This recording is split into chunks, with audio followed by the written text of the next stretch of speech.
A very very good morning to all of you. आज का session हमारा puzzle exercise का होने वाला है, जिसमें हम लोग पजल के क्वेश्चंस की प्रैक्टिस करने वाले हैं।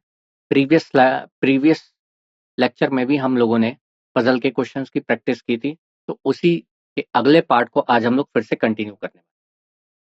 तो सबसे पहले इंडेक्स की बात करें। इंडेक्स में पजल का परिचय, इंट्रोडक्शन ऑफ पजल, पजल कैसे हल करें, हाउ टू सॉल्व पजल, फिर पजल के प्रकार, टाइप ऑफ पजल। तो अगर हम पजल के प्रकार की बात करें, टाइप ऑफ पजल की बात करें, तो सबसे पहला सामान्य आधारित पजल, जिसे हम लोग जनरल बेस्ड पजल कहते हैं। दूसरा फ्लोर आधारित पजल, जिसे हम लोग फ्लोर बेस्ड पजल कहते हैं। तीसरा वर्ष आधारित पजल, जिसे ईयर बेस्ड पजल कहते हैं। चौथा दिन आधारित पजल, जिसे डेज बेस्ड पजल कहते हैं। पांचवा बॉक्स आधारित पजल,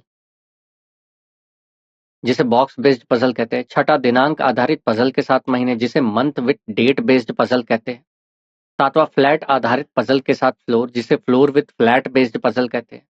आठवां वर्गीकृत आधारित पजल, जिसे कैटेगराइज्ड बेस्ड पजल कहते हैं। नौवां संबंध आधारित पजल, जिसे रिलेशन बेस्ड पजल कहते हैं। तो प्रीवियस क्लास में हम लोगों ने दिनांक आधारित पजल के साथ महीना किया था, जिसे month with date based puzzle कहते हैं। आज हम लोग फ्लैट आधारित पजल के साथ फ्लोर करेंगे, जिसे floor with flat based puzzle कहते हैं।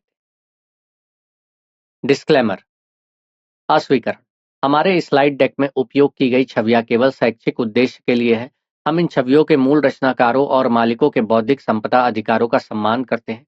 यदि आप इस डेक में उपयोग की गई किसी भी छवि के मालिक हैं और कोई चिंता या समस्या है, तो कृपया sathi@iitk.ac.in पर हमसे संपर्क करें। हम छवियां हटा देंगे। Introduction of puzzle. पजल को उम्मीदवार की विश्लेषणात्मक और मानसिक क्षमताओं का परीक्षण करने के लिए डिजाइन किया गया है, जिसमें उन्हें जानकारी का एक पैराग्राफ प्रस्तुत किया जाता है और निष्कर्ष पर पहुंचने के लिए उन्हें लापता लिंक या जानकारी ढूंढने के लिए कहा जाता है। पजल को हल करने के लिए कोई निर्धारित पैटर्न या फॉर्मूला नहीं है, इसलिए अभ्यास उनमें महारत हासिल करने की कुंजी है। How to solve puzzle. इसकी महत्ता के अनुसार जानकारी को इस प्रकार वर्गीकृत किया जा सकता है। पहला, बुनियादी जानकारी। ऐसी जानकारी स्थिति के लिए सामान्य विचार देती है। आमतौर पर ऐसी जानकारी समस्या के प्रारंभिक पैराग्राफ में प्रदान की जाती है और उसी के प्रकार को प्रस्तुति को स्पष्ट करती है। दूसरा, प्रत्यक्ष जानकारी। ऐसी जानकारी समस्या के कारण सीधे सुविधा प्रदान करती है, ताकि इसे समाधान भाग में सीधे उपयोग किया जा सके। जैसे 5 फलों में से केला, सेब, आम, अमरूद और पपीता। श्री ए को आम सबसे अधिक पसंद है। यहाँ यह स्पष्ट रूप से कहा गया है कि आम को व्यक्ति ए द्वारा पसंद किया गया है और आम के अलावा अन्य फल श्री ए को पसंद नहीं है। यानी यह एक प्रकार की प्रत्यक्ष जानकारी है। अप्रत्यक्ष जानकारी। ऐसी जानकारी का उपयोग करने से पहले कुछ संशोधन की आवश्यकता होती है। यहाँ यह जानकारी स्पष्ट रूप से नहीं दी गई है, लेकिन अन्य जानकारी के साथ आंशिक रूप से संबंधित होती है। जैसे 5 फलों में से केला, सेब, आम, अमरूद और पपीता। श्री एक को केला पसंद नहीं है। यहाँ यह स्पष्ट रूप से कहा गया है कि केला श्री ए को पसंद नहीं है, लेकिन केले के अलावा अन्य फल श्री ए को पसंद है। यानी एक प्रकार की प्रत्यक्ष जानकारी है। क्योंकि ऐसे प्रश्नों को हल करने का दृष्टिकोण प्रश्न से प्रश्न में भिन्न होता है, इसलिए विश्लेषणात्मक तर्क का खंड विभिन्न प्रकार के प्रश्नों को शामिल करता है, जो इस प्रकार खोजे गए। तो floor with flat based puzzle को आज हम लोग करने वाले हैं। निर्देश, निम्नलिखित जानकारी को ध्यान पूर्वक पढ़ें और उसके अनुसार इन प्रश्नों का उत्तर दें। तो सबसे पहले हम इंट्रोडक्शन पार्ट में देख पा रहे हैं, यहाँ पे बोला गया है 11 व्यक्ति ABCDEFGHIJK एक फ्लोर 4 फ्लोर इमारत में इस प्रकार रहते हैं कि सबसे नीचे फ्लोर की संख्या 1 और सबसे ऊपर फ्लोर की संख्या 4 है। प्रत्येक फ्लोर पर 3 फ्लैट 1, 2, 3 बाएं से दाएं, एक फ्लोर पर एक फ्लैट खाली है। तो यहाँ पे हम देख पा रहे हैं इस इंट्रोडक्शन पार्ट के बाद 12 कंडीशंस दी गई। अब इन 12 कंडीशंस को एक एक करके हम पूरा करेंगे। तो पहली कंडीशन दी गई है कि फ्लोर संख्या 2 पर एक सम संख्या वाले फ्लैट में रहता है। दूसरी कंडीशन, बी और सी एक ही फ्लोर पर रहते हैं। तीसरी कंडीशन, बी सबसे निचली फ्लोर पर सम संख्या वाले फ्लैट में रहता है। चौथी कंडीशन, जी और ए एक ही फ्लोर पर रहते हैं। पांचवी कंडीशन, जिस फ्लोर पर एफ रहता है उस फ्लोर के सभी फ्लैट पर लोग रहते हैं। छठी कंडीशन, आई जी के निकटतम बाईं ओर रहता है। सातवीं कंडीशन, बी उस फ्लोर पर रहता है जिस पर दो अन्य रहते हैं। आठवीं कंडीशन, जी और एफ के बीच एक फ्लोर है। नौवीं कंडीशन, ई सी के ठीक ऊपर रहता है। 10वीं कंडीशन, जी एक खाली फ्लैट के ठीक नीचे रहता है।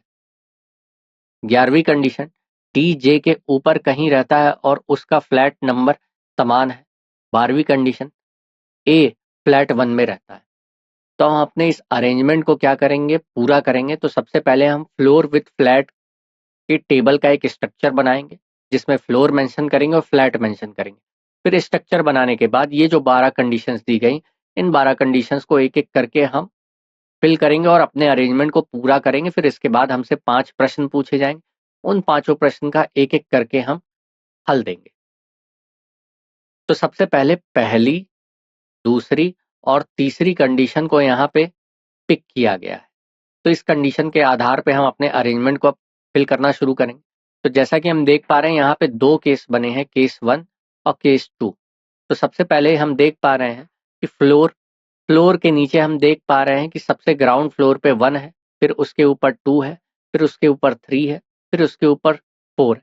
फ्लोर के राइट साइड में हम देख पा रहे हैं फ्लैट 1 है, फ्लैट 1 के राइट साइड में हम देख पा रहे हैं फ्लैट 2 है, और फ्लैट 2 के राइट साइड में हम देख पा रहे हैं फ्लैट 3 है।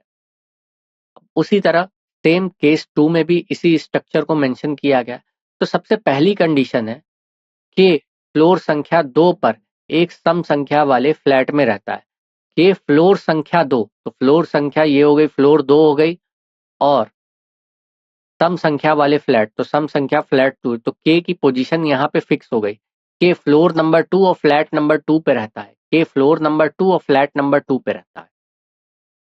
बी और सी एक ही फ्लोर पर रहते हैं। तो हम देख पा रहे हैं बी और सी एक ही फ्लोर पर रहते हैं, मतलब एक फ्लोर में, इस केस में, पहले केस में फ्लोर 1 पे है और इस केस में भी फ्लोर 1 पे है। तीसरी कंडीशन में बोला गया है कि बी सबसे निचले फ्लोर पर सम संख्या वाले फ्लैट में रहता है। तो बी सबसे निचले फ्लोर मतलब फ्लोर नंबर 1, और सम संख्या फ्लैट मतलब फ्लैट 2 पे रहता है। तो इस वाले केस में सी बी के राइट में है और इस वाले केस में सी बी के लेफ्ट में। तो यहाँ तक हमारा अरेंजमेंट पूरा हो चुका है, जिसमें से 3 कंडीशंस को लिया गया था। अब 3 के बाद अगली कंडीशन को लिया जाएगा।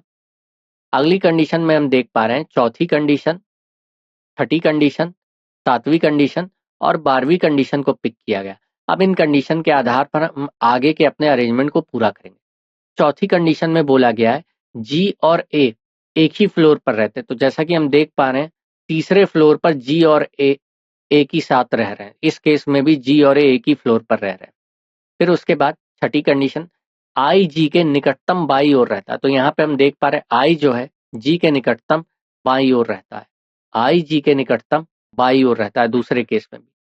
फिर सातवीं कंडीशन, बी उस फ्लोर पर रहता है जिस पर दो अन्य लोग रहते हैं। तो मतलब बी उस फ्लोर पर रहता है जिस पर दो अन्य लोग रहते हैं। तो यहाँ पे भी एक व्यक्ति और आएगा और इस केस में भी यहाँ पे भी एक व्यक्ति और आएगा। फिर उसके बाद 12वीं कंडीशन, 12वीं कंडीशन में बोला गया है ए फ्लैट 1 में रहता है। तो हम देख पा रहे हैं ए फ्लैट 1 में रहता है, यहाँ पे भी ए फ्लैट 1 में रहता है। तो यहाँ पे इन चारों कंडीशन को पिक किया गया। अब इन चारों कंडीशन के बाद कुछ नई कंडीशन आएगी, तो अब हमें देखना है कि 12वीं कंडीशन के बाद कौन सी कंडीशन को पिक किया गया है। तो अगली स्लाइड में हम देख पा रहे हैं 12वीं कंडीशन के बाद 5वीं कंडीशन, 8वीं कंडीशन और 9वीं कंडीशन को पिक किया गया है, और बाकी कंडीशन जो ऑलरेडी पिक की जा चुकी है तो उनका अरेंजमेंट पूरा हो चुका है। तो 5वीं कंडीशन में हम देख पा रहे हैं जिस फ्लोर पर एफ रहता है, फ्लोर के सभी फ्लैट पर लोग रहते हैं। तो जहां पे एफ रहेगा उस फ्लोर पे सभी लोग रहेंगे, मतलब वहां वैकेंट नहीं होगा। वैकेंट मतलब खाली नहीं। तो एफ फर्स्ट पे रहता है तो एफ के साथ बी भी रह रहा है, सी भी रह रहा है। इस वाले केस में भी एफ फर्स्ट पे रह रहा है तो यहाँ पे बी भी रह रहा है और सी भी रह रहा है। फिर उसके बाद 8वीं कंडीशन को ली गया है जी एफ के एक फ्लोर, जी और एफ के बीच में एक फ्लोर का गैप है। तो हम देख पा रहे हैं जी और एफ के बीच में एक फ्लोर का गैप है। तो जी अगर तीसरे पे है तो एफ पहले पे है, तो बीच में 2 आ गया। जी अगर तीसरे में है तो एफ पहले पे है, तो इनके बीच में दूसरा फ्लोर आ गया। फिर इसके बाद 9वीं कंडीशन को पिक किया गया है, ई सी के ठीक ऊपर रहता है। तो हम यहाँ पे देख पा रहे हैं ई सी के ठीक ऊपर रहता है, यहाँ पे भी ई सी के ठीक ऊपर रहता है। अब इस 9वीं कंडीशन के बाद 10वीं, 11वीं और 12वीं कंडीशन को लिया गया और इसके बाद हमारा फाइनल अरेंजमेंट आ जाएगा। तो इस 10वीं कंडीशन में हम देख पा रहे हैं जी एक खाली फ्लैट के ठीक नीचे रहता है। तो हम देख पा रहे हैं जी जिस फ्लैट के नीचे रहता है वहां कोई नहीं रहता, तो ये फ्लैट हमारा खाली है। फिर उसके बाद 11वीं कंडीशन को लिखा गया है कि डी जे के ऊपर कहीं रहता है और उस फ्लैट नंबर का समान है। तो डी जे के ऊपर रहता है, उन दोनों की फ्लैट संख्या क्या समान है, तो डी फ्लैट संख्या 1 पे है तो जे भी फ्लैट संख्या 1 पे है। फिर अंतिम में 12वीं कंडीशन को लिया गया है ए एफ फ्लैट 1 में रहता है। तो हम देख पा रहे हैं ए फ्लैट 1। तो यहाँ हमारा अरेंजमेंट पूरा हो चुका है। अब इस अरेंजमेंट के आधार पे हमसे 5 प्रश्न पूछे जाएंगे। उन पांचों प्रश्नों का हम एक एक करके जवाब देंगे इस अरेंजमेंट के आधार। तो चलिए बढ़ते हैं आज की क्लास के पहले क्वेश्चन की ओर। तो सबसे पहला क्वेश्चन हमसे पूछा गया है कि खाली फ्लैट किस फ्लोर पर है। तो पहले ऑप्शन में फ्लोर 1, दूसरे ऑप्शन में फ्लोर 2, तीसरे ऑप्शन में फ्लोर 3, चौथे ऑप्शन में फ्लोर 4, पांचवा निर्धारित नहीं किया जा सकता। चलिए अब इस प्रश्न के लिए मैं आप लोग को 10 सेकंड का समय देता हूं। आप लोग का समय शुरू होता है अब।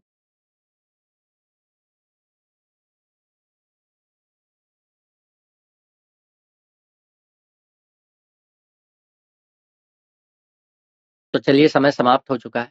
तो अब हमें अपने अरेंजमेंट में देखना होगा कि खाली फ्लैट किस फ्लोर पर रहता है।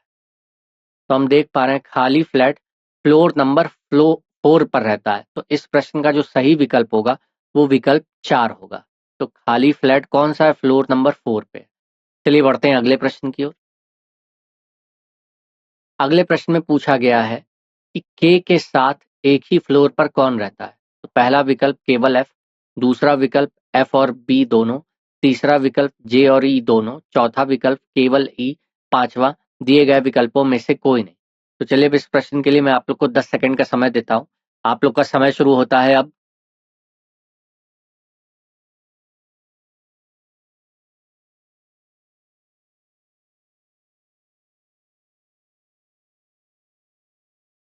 तो चलिए समय समाप्त हो चुका है। अब हमें अपने अरेंजमेंट में देखना होगा कि के साथ कौन कौन रहता है। तो जैसा कि हम देख पा रहे हैं के साथ जे और ई रहते हैं। तो अब हमें देखना होगा ऑप्शन में जे और ई क्या साथ में है कि अलग अलग। तो हम देख पा रहे हैं तीसरे ऑप्शन में जे और ई दोनों। तो इस प्रश्न का सही विकल्प है विकल्प 3। बढ़ते हैं अगले प्रश्न की ओर। अगले प्रश्न में पूछा गया है निम्नलिखित में से कौन सा समूह से संबंधित नहीं है। तो पहला विकल्प बी, दूसरा विकल्प जी, तीसरा विकल्प एच, चौथा विकल्प आई, पांचवा विकल्प के। तो चलिए अब इस प्रश्न के लिए मैं आप लोग को 10 सेकंड का समय देता हूं। आप लोग का समय शुरू होता है अब।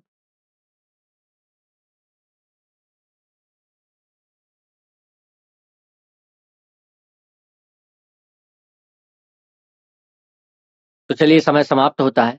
अब इस प्रश्न के समाधान की बात करें तो अब हमें देखना होगा अपने टेबल में कि कौन इसमें से समूह में से नहीं है। तो जैसा कि हम देख पा रहे हैं कि यहाँ पे पहले विकल्प में बी है।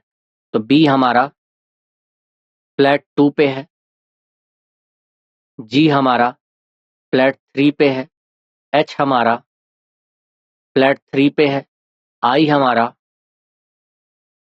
फ्लैट 2 पे है और के हमारा फ्लैट 2 पे है। तो केवल जी हमारा फ्लैट 3 पे है, लेकिन एच आई के बी ये चारों हमारे फ्लैट 2 पे हैं। तो इस प्रश्न का सही विकल्प होगा 2। 2 में जी आ जाएगा, क्योंकि जी जो है इस समूह से संबंधित नहीं, क्योंकि एच आई के बी सेम फ्लैट में है, लेकिन जी क्या है डिफरेंट फ्लैट पे है, अलग फ्लैट पे है। तो इस वजह से इस प्रश्न का सही विकल्प होगा 2। 2 में जी दिया है। पढ़ते हैं अगले प्रश्न की ओर। तो अगले प्रश्न में पूछा गया है सबसे निचले फ्लोर पर फ्लैट 1 में कौन रहता है। तो पहला विकल्प एफ, दूसरा विकल्प बी, तीसरा विकल्प सी, चौथा विकल्प जे, पांचवा विकल्प डी। तो इस प्रश्न के लिए मैं आप लोग को 10 सेकंड का समय देता हूं। आप लोग का समय शुरू होता है अब।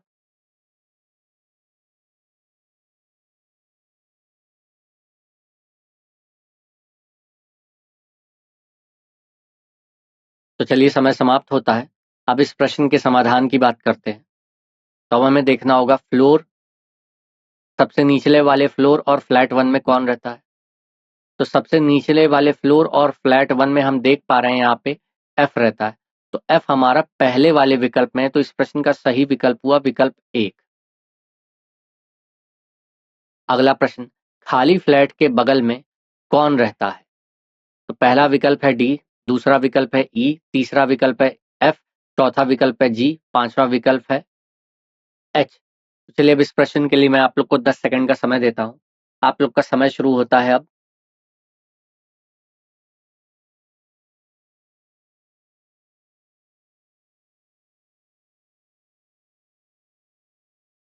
तो चलिए समय समाप्त होता है। अब इस प्रश्न के समाधान की बात करें तो हमें देखना होगा कि खाली फ्लैट के बगल में कौन रहता है। तो हम देख पा रहे हैं खाली फ्लैट के बगल में एच रहता है। तो इस प्रश्न का सही विकल्प है विकल्प 5। खाली फ्लैट के बगल में एच रहता है। बढ़ते हैं अगले प्रश्न की ओर। निर्देश 6 से 10 निम्नलिखित जानकारी को ध्यानपूर्वक पढ़ें और उसके अनुसार इन प्रश्नों का उत्तर दें। तो 8 व्यक्ति A B C D E F G और एच 3 अलग अलग फ्लोर पर इस प्रकार रहते हैं कि सबसे निचले वाले फ्लोर की संख्या 1 है और उसके ऊपर की फ्लोर की संख्या 2 है, और इसी तरह प्रत्येक फ्लोर पर बाएं से दाएं 1, 2 और 3 क्रमागत 3 फ्लैट है। इनमें से एक फ्लैट खाली है। उन्हें अलग अलग रंग पसंद है, black, blue, grey, mustard, orange, pink, red और वॉलेट। लेकिन जरूरी नहीं है कि इसी क्रम में हो। अब इसमें कुल मिलाकर के 12 कंडीशंस दी गई। अब इन 12 कंडीशंस को हम अपने फ्लोर विथ फ्लैट बेस्ड के अरेंजमेंट में पूरा करेंगे। तो पहली कंडीशन है सी सम संख्या वाली फ्लोर पर फ्लैट वन में रहता है लेकिन उसे ग्रे रंग पसंद नहीं। दूसरी कंडीशन, जी एच के ठीक ऊपर रहता है जिसे ऑरेंज रंग पसंद नहीं है। तीसरी कंडीशन, बी और एफ दोनों सम संख्या वाले फ्लैट में रहते हैं। चौथी कंडीशन, ऑरेंज रंग पसंद करने वाले व्यक्ति उसी फ्लोर पर नहीं रहते हैं जिस फ्लोर पर पिंक रंग पसंद करने वाला व्यक्ति रहता है। पांचवी कंडीशन, डी फ्लैट वन में रहता है। छठी कंडीशन, ई सबसे निचले फ्लोर पर फ्लैट वन में रहता है लेकिन उसे रेड रंग पसंद नहीं है और वह उसी फ्लोर पर रहता है जिस पर बी रहता है। सातवीं कंडीशन, एस विषम संख्या वाले फ्लैट में विषम संख्या वाले फ्लोर पर रहता है। आठवीं कंडीशन, बी को ना तो ब्लू और ना ही ब्लैक पसंद है। नौवीं कंडीशन, एफ को वॉलेट रंग पसंद है। 10वीं कंडीशन, ए और सी एक ही फ्लोर पर रहते हैं। 11वीं कंडीशन, जिस व्यक्ति को रेड और पिंक रंग पसंद है वह एक ही फ्लोर पर रहता है। 12वीं कंडीशन, जी को मस्टर्ड पसंद है। तो यहाँ हम देख पा रहे हैं कुल मिलाकर के 12 कंडीशंस ली गई है। अब इन 12 कंडीशंस को हम अपने अरेंजमेंट के साथ पूरा करेंगे। तो चलिए अब हम अपने अरेंजमेंट को पूरा करने की ओर बढ़ते हैं। तो यहाँ पे हम सबसे पहले देख पा रहे हैं कि हमने एक स्ट्रक्चर बनाया है। इसमें कुल मिलाकर के 3 फ्लोर हैं। ग्राउंड फ्लोर पे 1, फिर उसके ऊपर 2, फिर उसके ऊपर 3, और हर फ्लोर में कलर सबको पसंद पसंद है। तो कलर 1, कलर 2, कलर 3। तो सबसे पहली कंडीशन यहाँ पे 1 ली गई है, फिर इसके बाद 2 ली गई है, फिर 4 ली गई है, फिर 6 ली गई है, फिर 7 ली गई। तो पहली कंडीशन, सी सम संख्या वाले फ्लोर पर फ्लैट 1 में रहता है लेकिन उसे ग्रेन रंग पसंद नहीं है। तो सी जो है सम संख्या वाले फ्लोर और फ्लैट 1 पे रहता है लेकिन उसे ग्रे रंग यहाँ पसंद नहीं, तो इसलिए यहाँ पे ग्रे नहीं। दूसरी कंडीशन, जी एच के ठीक ऊपर रहता है जिसे ऑरेंज रंग पसंद है। जी एच के ठीक ऊपर रहता है और ऑरेंज रंग पसंद है, तो इसका मतलब एच का रंग ऑरेंज हो गया। चौथी कंडीशन, ऑरेंज रंग पसंद करने वाला व्यक्ति उस फ्लोर पर नहीं रहता है जिस फ्लोर पर पिंक रंग पसंद करने वाला व्यक्ति रहता है। तो मतलब अगर ऑरेंज 1 पे आया है तो इस फ्लोर पर पिंक हमारा यहाँ पे नहीं आएगा। फिर उसके बाद छठी कंडीशन, ई सबसे निचले फ्लोर पर फ्लैट 1 में रहता है लेकिन उसे रेड रंग पसंद नहीं। ई सबसे निचले फ्लोर पर फ्लैट 1 में रहता है, तो ये हो गया फ्लोर और फ्लैट 1, और वह फ्लोर पर रहता है जिस पर बी रहता है, तो बी आगे की कंडीशन में आएगा। फिर उसके बाद सातवीं कंडीशन, H विषम संख्या वाले फ्लैट में विषम संख्या वाले फ्लोर पर रहता है। H विषम संख्या वाले फ्लैट और विषम संख्या वाले फ्लोर पर रहता है, तो H यहाँ पे आ चुका है। अब यहाँ पे 7वीं कंडीशन के बाद 5वीं कंडीशन को लिया गया, क्योंकि 1, 2, 4, 6 और 7 कंडीशंस पूरी हो चुकी हैं। अब 5वीं कंडीशन को पिक किया गया है, तो 5वीं कंडीशन में देखा गया है कि D फ्लैट 1 में रहता है, तो हम देख पा रहे हैं D फ्लैट 1 में रहता है। फिर उसके बाद तीसरी, 8वीं, 9वीं, 10वीं, 11वीं, 12वीं कंडीशन को पूरा किया गया, और इस कंडीशन को करने के बाद अपने अरेंजमेंट को हम पूरा कर लेंगे। तो जैसा कि हम देख पा रहे हैं, तीसरी कंडीशन में बी और एफ दोनों सम संख्या वाले फ्लैट में रहते हैं। बी और एफ दोनों सम संख्या वाले फ्लैट पे रहते हैं। बी को ना तो ब्लू और ना ही ब्लैक पसंद है। बी को ब्लू और ब्लैक पसंद नहीं, तो इसलिए बी का क्या हो जाएगा, ग्रे हो जाएगा। एफ को वॉलेट रंग पसंद है, तो यहाँ पे एफ का क्या हो गया, वॉलेट रंग आ गया। फिर उसके बाद 10वीं कंडीशन में ए और सी एक ही फ्लोर पर रहते हैं, तो हम देख पा रहे हैं ए और सी दूसरे फ्लोर पर रहते हैं, तो दोनों एक ही फ्लोर पर हो। 11वीं कंडीशन, जिन व्यक्तियों को रेड और पिंक रंग पसंद है वो एक ही फ्लोर पर रहते हैं, तो रेड और पिंक वाले एक ही फ्लोर पर रहते हैं, तो हम देख पा रहे हैं रेड और पिंक वाले एक ही फ्लोर पर रहते हैं, दूसरे फ्लोर पर। जी को मस्टर्ड पसंद है, तो हम देख पा रहे हैं जी का रंग क्या है, मस्टर्ड। अब हम आगे की कंडीशन को लेंगे। आगे की कंडीशन के बाद हम देख पा रहे हैं अपने अरेंजमेंट को पूरा कर पा रहे हैं, तो यहाँ पे देख पा रहे हैं आगे की कंडीशंस आ चुकी हैं, जिसमें से डी का ब्लैक और ब्लू हो चुका है और एफ का वॉलेट हो चुका है। दूसरे फ्लोर पर पहले फ्लैट में सी रेड या पिंक का होगा और सी दूसरे फ्लोर पर है। ए भी दूसरे फ्लोर पर है, लेकिन वो फ्लैट नंबर 2 पे, उसका भी कलर रेड या पिंक होगा। और दूसरे फ्लोर पर तीसरे फ्लैट में जी का मस्टर्ड है। तो ये रहा हमारा फाइनल अरेंजमेंट। अब इस अरेंजमेंट के आधार पे हमसे 5 प्रश्न पूछे जाएंगे। अब उन 5 प्रश्नों का हम एक एक करके हल देंगे इस अरेंजमेंट के आधार पे। तो पहला प्रश्न पूछा गया है, ग्रे रंग किसे पसंद है? तो पहला विकल्प ए, दूसरा विकल्प बी, तीसरा विकल्प सी, चौथा विकल्प डी, पांचवा विकल्प ई। तो चलिए अब इस प्रश्न के लिए मैं आप लोग को 10 सेकंड का समय देता हूं। आप लोग का समय शुरू होता है अब।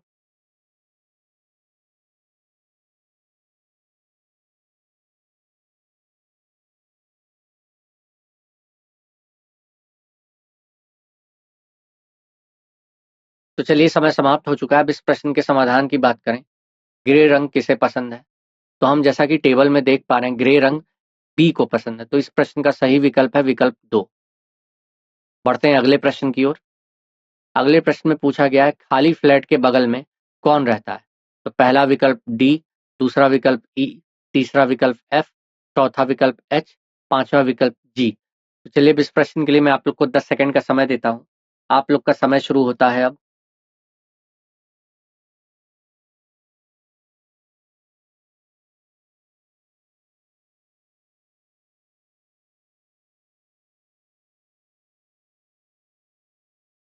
चलिए समय समाप्त हो चुका है। अब इस प्रश्न के समाधान की बात करें, खाली फ्लैट के बगल में कौन रहता है? तो हम देख पा रहे हैं खाली फ्लैट के बगल में एफ रहता है, तो इस प्रश्न का सही विकल्प है विकल्प 3। बढ़ते हैं अगले प्रश्न की ओर। निम्नलिखित में से कौन सा समूह से संबंधित नहीं है? तो पहला विकल्प है बी, दूसरा विकल्प है जी, तीसरा विकल्प है एफ, चौथा विकल्प है ई, पांचवा विकल्प है एच। तो इस प्रश्न के लिए मैं आप लोग को 10 सेकंड का समय देता हूं। आप लोग का समय शुरू होता है अब।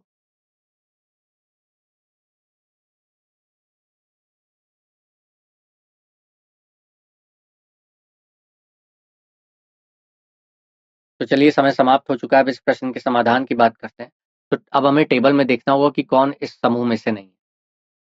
तो हम देख पा रहे हैं पहले ऑप्शन में बी दिया है, दूसरे ऑप्शन में जी दिया है, तीसरे ऑप्शन में एफ दिया है, चौथे ऑप्शन में ई दिया है और पांचवें ऑप्शन में एच दिया है। तो हम देख पा रहे हैं एफ, बी, जी, एच, इन सबका कलर कंफर्म है, लेकिन ई का कलर ब्लैक भी हो सकता है, ब्लू भी हो सकता है, तो इनकी 2 पॉसिबिलिटी है। मतलब एफ, बी, जी, एच सेम कैटेगरी से, क्योंकि इनका कलर कंफर्म हो चुका है, लेकिन ई का कलर कंफर्म ना होने की वजह से ई इनसे क्या होगा, भिन्न होगा। तो इस प्रश्न का सही विकल्प है विकल्प 4। बढ़ते हैं अगले प्रश्न की ओर। तो अगले प्रश्न में पूछा गया है, बी के निकटतम पड़ोसी कौन है? पहला विकल्प केवल ए, दूसरा विकल्प ए और जी दोनों, तीसरा विकल्प केवल एच, चौथा विकल्प एच और ई दोनों, पांचवा विकल्प उपरोक्त में से कोई नहीं। तो चलिए अब इस प्रश्न के लिए मैं आप लोग को 10 सेकंड का समय देता हूं। आप लोग का समय शुरू होता है अब।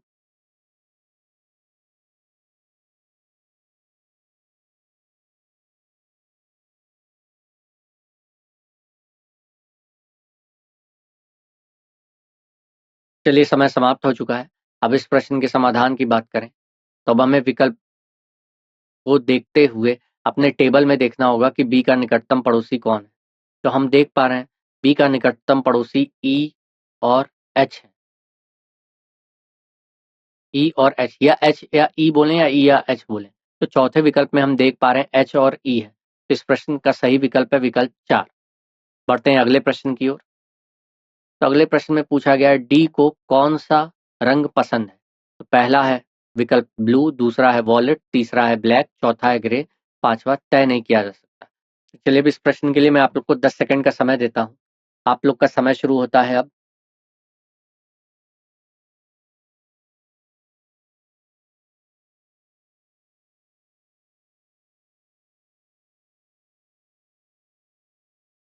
तो चलिए समय समाप्त हो चुका है। अब हमें अपने अरेंजमेंट पे देखना होगा कि डी को कौन सा रंग पसंद है। तो हम देख पा रहे हैं डी का रंग कंफर्म नहीं हो पा रहा है, क्योंकि ब्लैक भी दे रहा है और ब्लू भी दे रहा है, और ब्लैक और ब्लू दोनों ही अलग अलग ऑप्शन में दिए गए। तो इस वजह से हम जब कंफर्म नहीं कर पाएंगे तो इस प्रश्न का सही विकल्प होगा तय नहीं किया जा सकता, कैन नॉट बी डिटरमाइंड। तो इस प्रश्न का सही विकल्प है 5। समरी।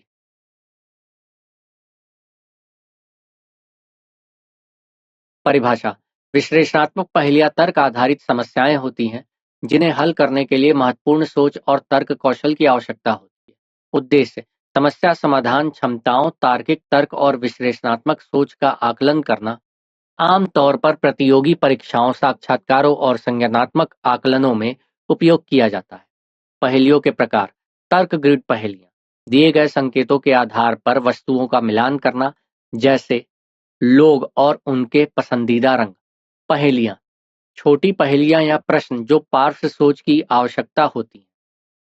क्रम पहेलियां: संख्याओं या अक्षरों की श्रेणी में पैटर्न की पहचान करना। हल करने का तरीका: ध्यान से पढ़ें, दी गई सभी जानकारी और संकेतों को समझें, जानकारी व्यवस्थित करें, डेटा को तार्किक रूप से व्यवस्थित करने के लिए आरेख, तालिकाओं या सूचियों का उपयोग करें, संभावनाओं को समाप्त करें, दिए गए संकेतों के आधार पर विकल्पों को संकीर्ण करें, निष्कर्ष निकालें, दिए गए संबंधों और नियमों के आधार पर निष्कर्ष निकालें। उदाहरण: यदि ए बी से लंबा है और सी बी से छोटा है तो सबसे लंबा कौन है? बैठने की व्यवस्था या समय सारणी से संबंधित तर्क पहेली। लाभ: महत्वपूर्ण सोच और संज्ञानात्मक कौशल को बढ़ाता है। रचनात्मक समस्या संबंध दृष्टिकोण को प्रोत्साहित करता है। चुनौतियां: समय लेने वाला हो सकता है और धैर्य की आवश्यकता होती है। जटिल तर्क शामिल हो सकते हैं जिन्हें सुलझाना कठिन हो सकता है। धन्यवाद।